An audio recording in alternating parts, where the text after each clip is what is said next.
நாங்கள் ஆட்சி பொறுப்பில் இருந்து போகிற போது நெட் பார்ரோயிங் 1,00,000 கோடியாக இருந்தது. இந்த ஆண்டை நீங்கள் பார்ப்பீர்கள் என்று சொன்னால் இப்போதே அவர்கள் 22,000 கோடி ரூபாய் அதை விட அதிகமாக கடன் வாங்குவோம் என்று இன்றைக்கு தெரிவித்திருக்கிறார்கள்.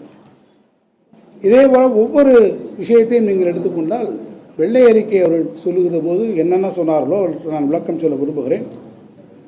ரெவென்யூ டெபிசிட் எவ்வளவு இருக்கிறது என்று நம்முடைய ஆட்சியில் திராவிட முன்னேற்ற கழக ஆட்சிகளே நாங்கள் விட்டு போகிற போது 48,699 கோடி ரூபாய் இருந்தது. இன்றைக்கி எவ்வளவு சொல்லியிருக்கிறாங்க? 55,775 கோடி ரூபாய் ரெவென்யூ டெபிசிட் சொல்கிறாங்க. ஏறத்தாழ 7,000 கோடி ரூபாய் கூடுதலாக இன்றைக்கு ரெவென்யூ டெபிசிட் வருவாய் பற்றாக்குறையை அவர்கள் சொல்லுகிறார். அதே போல் மூலதன செலவு அன்றைக்கே சொன்னார்கள். நீண்டகால திட்டங்களை இந்த அரசு கொண்டு வரவில்லை, எல்லாவற்றையும் ஏதோ எடுத்து அள்ளி வாரி வழங்கிவிட்டார்கள், எல்லாமே ரெவென்யூ எக்ஸ்பெண்டிச்சருக்காக போய்விட்டது என்று அவர்கள் சொன்னார்கள். மூலதன செலவுகளையே ஏதோ நாங்கள் செய்யாததைப் போல ஒரு மூற்றத்தை உருவாக்கினார்கள். நாங்கள் இப்போ மூலதன செலவுகளுக்காக ஒதுக்கப்பட்டிருந்த தொகை டீம் பட்ஜெட்டில் 59,662. இப்போ இவங்க எவ்வளோ ஒதுக்கியிருக்காங்கன்னு பார்த்தீங்கன்னா 56,985 கோடி ரூபாயை இன்றைக்கு ஒதுக்கியிருக்கிறார்கள்.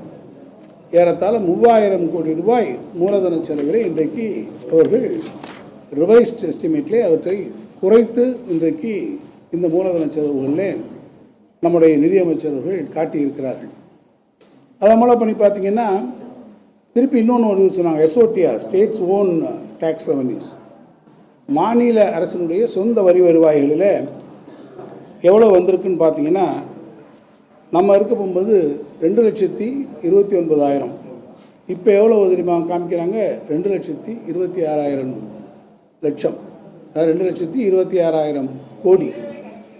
ஆக அதில் மட்டும் பார்த்தீங்கன்னா ஏறத்தாழ 3,000 கோடி ரூபாய் அதிலே அவர்கள் குறைவாக காட்டுகிறார்கள்.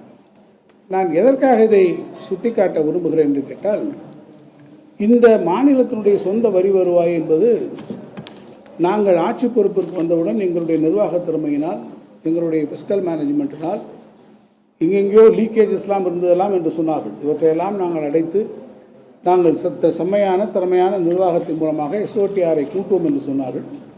இன்றைக்கு பார்ப்பேன் என்று சொன்னால் அதில் பெருமளவு அவர்கள் இன்றைக்கு இழந்திருக்கிறார்கள் என்பது தெல்ல தெளிவாக இன்றைக்கு தெரிய வந்திருக்கிறது. அந்த மாதிரி நீங்கள் ரெவென்யூ எக்ஸ்பெண்டிச்சரை பார்த்தீங்கன்னா நாம் இருக்கும்போது 3,93,000 கோடியாக இருந்தது, இப்போது 4,05,000 கோடியாக அது அதிகரித்திருக்கிறது. எனவே இந்த அரசு வெள்ளை அறிக்கையாக வெளியிட்டு என்னென்ன விஷயங்களை எல்லாம் திராவிட முன்னேற்ற கழக அரசுக்கு எதிராக தெரிவித்ததோ அந்த விஷயங்களிலே கூட இந்த அரசு முற்றிலுமாக இப்போது தோல்வியடைந்திருக்கிறது என்பதை இந்த அரசினுடைய முதல் நிதிநிலை அறிக்கை இன்றைக்கு தெல்ல தெளிவாக எடுத்துக்காட்டியிருக்கிறது. திராவிட முன்னேற்ற கழக ஆட்சியிலே கொண்டு வரப்பட்ட திட்டங்களுக்கெல்லாம் இன்றைக்கு முலாம் பூசப்பட்டு வேறு பேரிலே இந்த திட்டங்கள் இன்றைக்கு கொண்டு வரப்பட்டிருக்கிறதை ஒழிய திட்டங்களுக்கான உரிய நிதிகளை கூட பெருமளவில் விடுவிக்கவில்லை.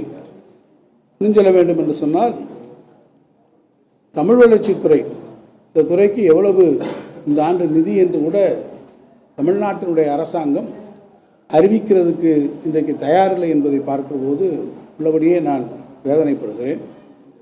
தொல்லியல் துறை, அந்த துறைக்கு 1 கோடி ரூபாய் கொடுத்துருக்குறாங்க. 1 கோடி ரூபாய் அந்த தொல்லியல் துறையில் அவங்க என்ன பண்ண முடியும்?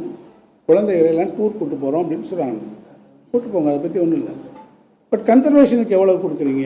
மியூசியம்ஸ் என்னாச்சு? எக்ஸ்கவேஷன்ஸ் என்ன பண்ண போகிறீங்க? அதுக்கான பணம் எங்கே ஒதுக்குறீங்க? இதை பற்றியும் கிடையாது.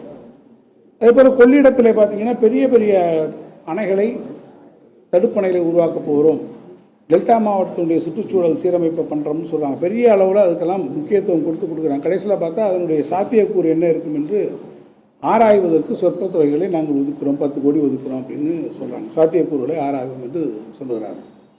இது போன்ற நிலைமை தான் இருக்கிறது. எனவே அவர்கள் தேர்தல் வாக்குறுதியாக கொடுத்துருக்கக்கூடிய திட்டங்கள், மகளிர் உரிமை தொகைக்கு 2,000 ரூபா கொடுக்கக்கூடிய திட்டமாக இருந்தாலும் சரி, 6 சிலிண்டர் கொடுக்கக்கூடிய திட்டங்களாக இருந்தாலும் சரி, இவற்றை பற்றி எதுவுமே குறிப்பிடவில்லை. அல்லது நாம் கொடுத்துருக்கக்கூடிய அந்த திட்டங்களுடைய நிலைமைகள் என்ன, கலைஞர் வீடு வழங்கும் திட்டம் அதற்கு வேறு பேர் இன்றைக்கு மாற்றி அறிவிக்கிறார்கள். எனவே திராவிட முன்னேற்ற கழக ஆட்சியிலே சொல்லப்பட்ட திட்டங்களுக்கு மாற்று பெயர்களை மாற்றி அமைப்பது ஒன்றுதான் நடந்திருக்கிறதே தவிர, அவர்கள் குறிப்பிட்டதைப் போல இந்த பட்ஜெட் என்பது ஒட்டுமொத்தமாக தமிழ்நாட்டு மக்களை ஏமாற்றம் அளிக்கக்கூடிய ஒரு பட்ஜெட் அமைந்திருக்கிறது என்பதை தரவுகளின்